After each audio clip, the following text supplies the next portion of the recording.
Good day, everyone. I'm Jamie, and for my first faculty mark assignment, I chose World Vision's Back to School campaign for the year 2024, hashtag One Bag, One Dream.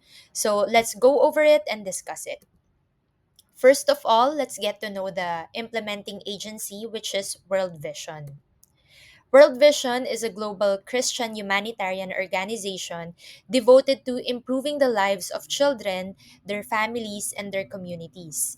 Their focus is helping the most vulnerable children overcome poverty and experience fullness of life. They help children of all backgrounds, even in the most dangerous place. And as the largest nonprofit organization in the Philippines with over 65 years of experience, World Vision helps over 1 million children every year with the support of thousands of Filipino sponsors and donors. So, now that we have a brief background of who World Vision is, let's circle back and zoom in to their back to school campaign.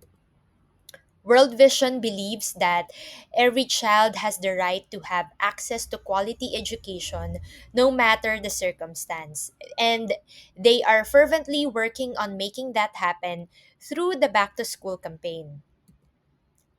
So, what is this Back to School campaign all about?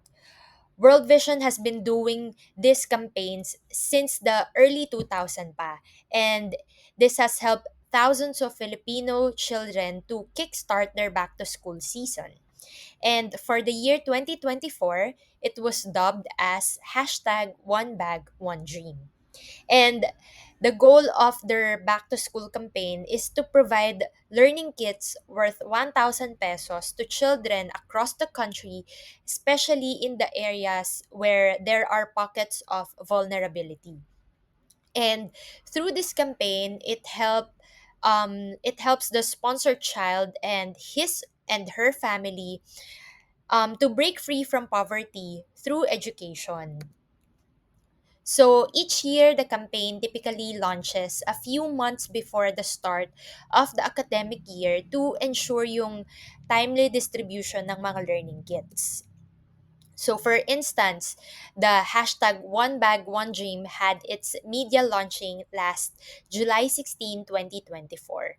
So while the exact duration of each campaign each year can vary, they generally run during the months leading up to the school year para mag-align dun sa academic calendar ng Pilipinas. So, para kanino nga ba ang campaign na to? So, while the children are the ones receiving the learning kits, the true audience of the One Bag, One Dream are the people and organization who can help make this campaign a success. So, those who can take action and contribute to this cause. So, primary dyan yung mga supporters and contributors. So, these are the individuals and groups that the campaign directly targets for supports. So, this includes yung child sponsors, mga donors, corporate sponsors, and volunteers who provide financial aid, resources to resources to make sure yung success nung initiative. So for this particular campaign and for the year 2024, company like PS Bank and celebrities like Janine Vela and Jasmine Curtis and the Valenciano clan contributes to the funding and the logistics of this initiative. And nandyan din yung community and institutional supports. These are the schools, yung mga barangays, mga faith-based organization like yung churches, local churches, that helps implement the campaign on the ground. So they ensure that the donations reach the right children and that the program supports long-term educational efforts. So, paano nga ba na-implement yung campaign na ito? So they had social media campaigns. So they used yung digital platforms such as Facebook and TikTok with the hashtag One Bag One Dream to raise awareness and of course inspire the nations. They also shared testimonies from children in their press releases in their website. So for example, itong si Shane, a 9-year-old beneficiary of the Back to School campaign who expresses yung excitement niya and yung love niya of going back to school. And shinare din niya yung ambition niya and yung dream niya of becoming a teacher someday. So, nandyan din yung the use of influencer and celebrity endorsement.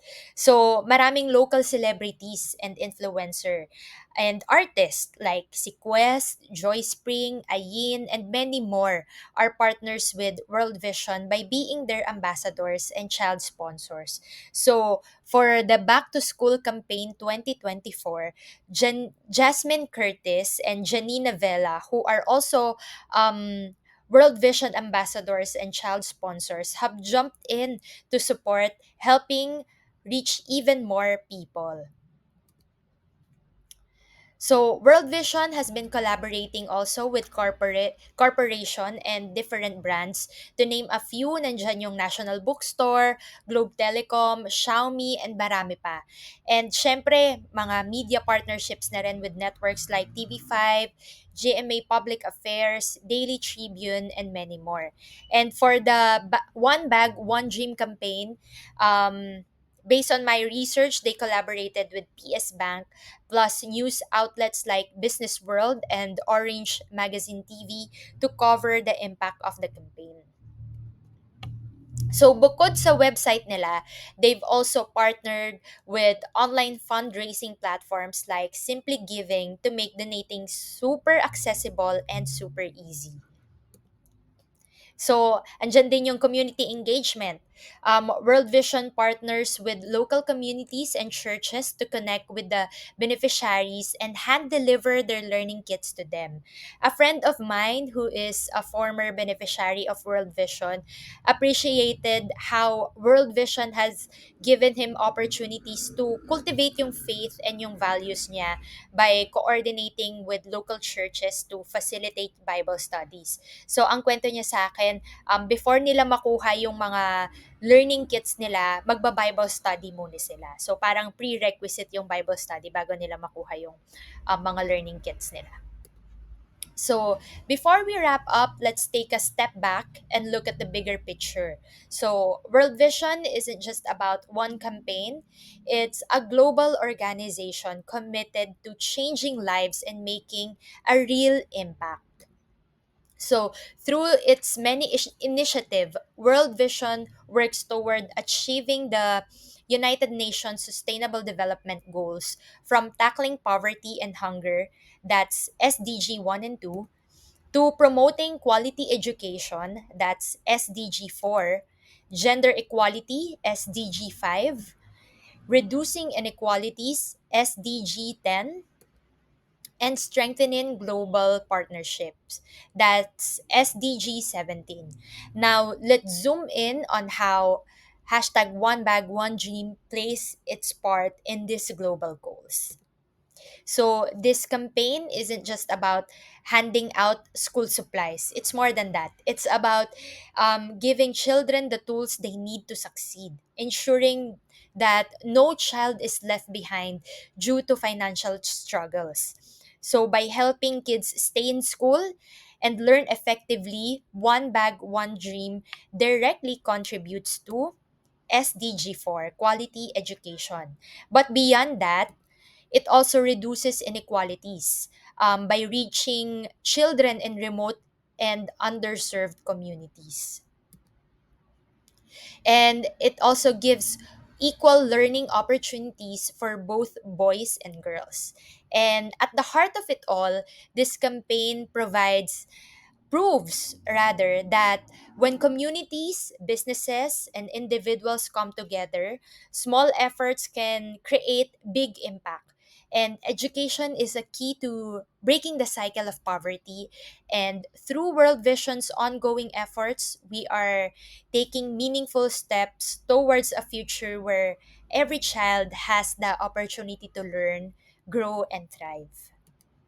So, if you want to learn more and maybe be a part of this movement in building a world where education is not a privilege but a right for every child, you'll know more when you visit www.worldvision.org.ph.